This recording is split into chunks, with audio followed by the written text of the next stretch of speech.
कुछ लोग इस तरीके से आते हैं ज्योतिष और टैरो कार्ड रीडर्स के पास या फिर जो वास्तु कंसल्टेंट्स के पास कि हम तो पूजा पाठ करते हैं, हम इतने अच्छे हैं, हम हमेशा गंगा नहाते हैं, हम सुंदरकांड का पाठ करते हैं, हम जागरण रखते हैं, हम मंदिर नंगे पांव जाते हैं, हम इस दिन ये व्रत करते हैं, फिर भी हमारे साथ बुरा क्यों होता है? आपके साथ बुरा इसलिए होता है क्योंकि आपके कर्म भी काउंट होते हैं।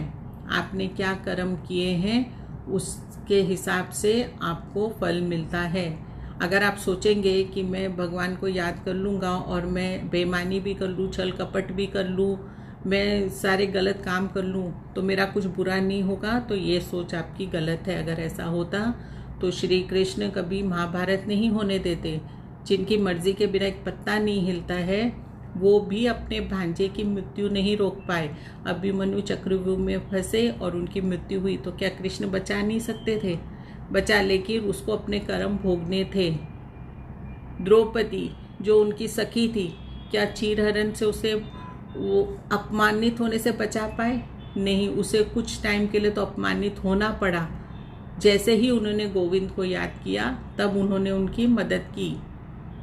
इसी तरीके से अर्जुन को भी वो चाहते तो एक झटके में पूरा राजपाट दिला देते, लेकिन उन्होंने भी उनसे कर्म करवाए कि नहीं अर्जुन, कर्म करोगे तो ही तुम्हें फल मिलेगा।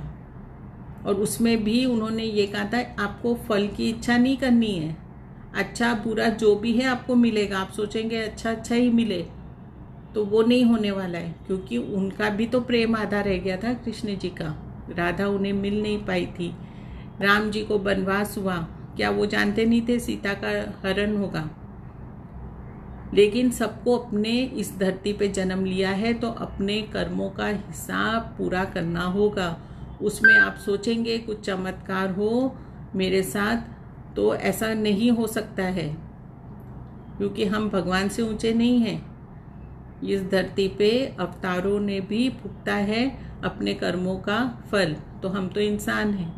इसलिए जब आप ज्योतिष या किसी के पास जाएं तो आप ये पैसों की हाय हाय मत किया कीजिए।